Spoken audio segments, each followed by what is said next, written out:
Assalamualaikum warahmatullahi wabarakatuh. Alhamdulillahirrabbilalamin. Assalatu wassalamu ala rasulillah wa ala alihi wa sahbihi wa mawalah. Rabbi srahli sodari wa yassirli amri wahlul uqdatam min lisani yafqahu qawli. Amma ba'du. Kembali lagi bersama aku Nur Fitri Anasari di channel Penyiar Muda Islam. Nah, di segmen kali ini selama 7 menit ke depan, Ana bakalan sharing dengan teman-teman semuanya tentang gimana sih cara untuk mencegah rasa malas. Sumber bahasan kali ini dari sebuah online book yang berjudul Cara Ampuh Menaklukkan Malas karya Joko Suprapmanto. Pada pembahasan kali ini terdapat 3 poin. Apa saja itu? Yang pertama ada apa sih itu malas? Kemudian yang kedua, apa saja sih sumber malas? Dan yang ketiga, bagaimana cara agar tidak malas? Oke teman-teman, langsung saja di poin yang pertama, yakni tentang apa itu malas. Nah, sebelum itu aku mau tanya nih ke teman-teman semuanya. Teman-teman pernah nggak sih mengalami mager, kemudian enggan bangun, atau mungkin ketika teman-teman hendak membaca buku, namun mata ini rasanya kayak berat sekali. Pernah kan? Pasti pernah. Nah, jadi itulah teman-teman yang dinamakan malas. Ibaratnya seperti ini teman-teman. Ketika ada suatu rantai yang terbuat dari baja, yang mana rantai itu melilit tubuh kita dari atas kepala hingga ujung kaki. Nah, ketika kita mau melangkah atau kita mau berlari, kira-kira bagaimana? Susah kan? Berat kan untuk melangkah? Nah, itulah malas, yang mana membuat kita sulit untuk maju. Waktu terbuang percuma akibat malas yang melanda. Sebenarnya malas ini merupakan suatu hal yang manusiawi. Setiap orang pasti pernah merasakan malas. Lantas, boleh nggak sih kita malas? Nah, dalam sebuah hadis yang diriwayatkan oleh Ahmad, yang bunyinya, Bismillahirrahmanirrahim, Inna likulli amalin sirrotan, thumma fatsrotan faman kanat fatsrotuhu ilal bid'ah, faqad dhalla, wa man kanat fatsrotuhu ila sunnatin, faqad ihtada. Yang artinya, setiap amal itu ada masa semangat dan ada masa malasnya. Siapa yang rasa malasnya malah menjerumuskan pada bid'ah, maka sungguh dia telah sesat. Namun, siapa yang rasa malasnya masih di atas ajakan Rasul, maka dialah yang mendapat petunjuk.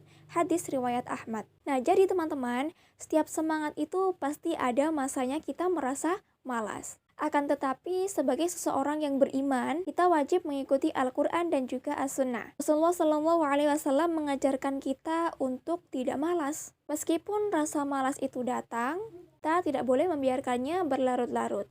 Jadi, dalam hal ini, kita tidak boleh bermalas-malasan ya teman-teman. Lanjut di poin yang kedua, yakni sumber malas. Nah, sumber malas bisa berasal dari hal-hal yang kecil loh teman-teman. Apa sajakah itu? Yang pertama adalah terlalu lama di kamar tidur. Kok bisa kamar tidur sih? Iya, karena kamar tidur yang mana didesain menjadi tempat yang nyaman untuk beristirahat. Nah, saking nyamannya bisa jadi membuat orang itu ingin berlama-lama di kamar tidur, ingin rebahan terus-menerus seperti itu, hingga enggan untuk bangun. Tapi tidak menutup kemungkinan juga ada seseorang yang mana bisa aktif meskipun di dalam kamar, tergantung psikologis atau kekuatan masing-masing. Kemudian yang kedua bisa diakibatkan oleh rutinitas yang sama. Artinya rutinitas atau kebiasaan yang sama dapat memicu rasa bosan, dan rasa bosan inilah yang kemudian bisa menjadikan kita malas. Kemudian yang ketiga teman-teman, sumber malas yang ketiga adalah karena stres pekerjaan. Bisa dari pekerjaan, kemudian tugas kuliah yang menumpuk, atau tugas-tugas rumah dan tugas yang lain-lainnya. Hal ini bisa memicu adanya kemalasan. Kemudian sebab yang keempat adalah karena sering menunda sholat. Mengapa? Karena sholat ini sebenarnya bermanfaat teman-temannya, ini bisa memberikan ketenangan. Nah, dengan kita tenang, maka stres-stres dalam diri kita itu akan pudar, sehingga bisa membangun kekuatan kepada diri kita untuk tetap produktif dalam beraktivitas. Kemudian yang terakhir teman-teman yang umumnya terjadi biasanya adalah karena sebuah gaji yang kita peroleh kadang tidak sesuai dengan apa yang kita kerjakan. Nah, kalau bicara soal gaji nih ya, setiap manusia pasti punya nafsu untuk memiliki banyak uang. Dan inilah teman-teman yang menjadi penyebabnya. Karena secara psikologis kita kan pasti mengharapkan sesuatu gaji yang besar dari suatu pekerjaan yang tidak begitu sulit. Sedangkan mudah tidaknya suatu pekerjaan itu kan juga tergantung dari sugesti diri kita masing-masing. Kesulitan itu bisa terjadi karena kita tidak belajar, dan tidak belajar itulah yang dinamakan malas. Nah, setelah kita mengetahui sumber-sumber malas, selanjutnya adalah bagaimana sih caranya agar kita tidak terus-menerus menjadi seseorang yang malas. Nah, yang pertama adalah niat. Nah, untuk memulai sesuatu harus ada niat yang tulus karena Allah Subhanahu wa taala. Dalam menjauhkan rasa malas juga tentu harus ada niat karena Allah taala, bukan karena yang lainnya.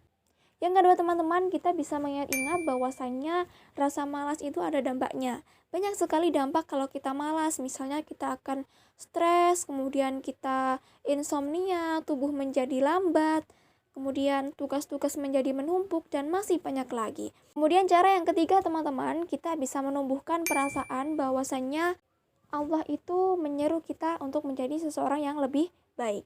Dalam Quran surah Al-Asr ayat 1-3, Allah memperingatkan orang-orang yang malas agar benar-benar memanfaatkan waktu sebaik mungkin. Jadi, kita sebagai manusia harus memiliki prinsip.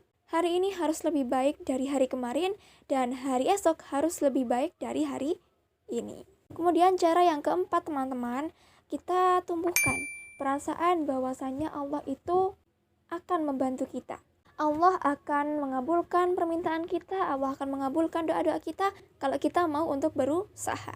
Dan pastinya dibarengi dengan kita berhusnuzon kepada Allah, berprasangka baik kepada Allah bahwasannya apa yang kita inginkan akan diwujudkan oleh Allah Subhanahu wa taala. Kemudian teman-teman, cara yang kelima adalah bisa dengan kita memperhatikan orang-orang sekitar kita yang optimis. Mengapa demikian? Karena hal tersebut bisa menjadi motivasi bagi kita, bisa menjadi penambah semangat kita untuk terus maju menggapai apa yang kita inginkan. Kemudian teman-teman, cara yang keenam, yang terakhir adalah dengan kita membiasakan berdoa sebelum melaksanakan atau mengerjakan sesuatu. Namun jika teman-teman tidak hafal nih ketika hendak beraktivitas, tidak masalah, karena kita bisa memulainya dengan mengucapkan basmalah, Bismillahirrahmanirrahim.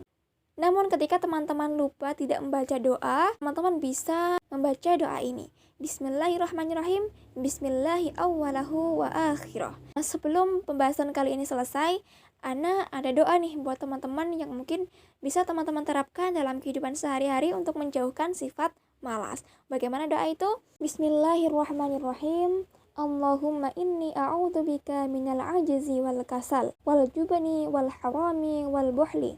Wa'udzubika min adzabil qabri wa min fitnatil mahya wal mamat. Demikian yang dapat saya sampaikan, kurang lebihnya mohon maaf, dan semoga kita semua dijauhkan dari rasa malas. Amin amin ya rabbal alamin.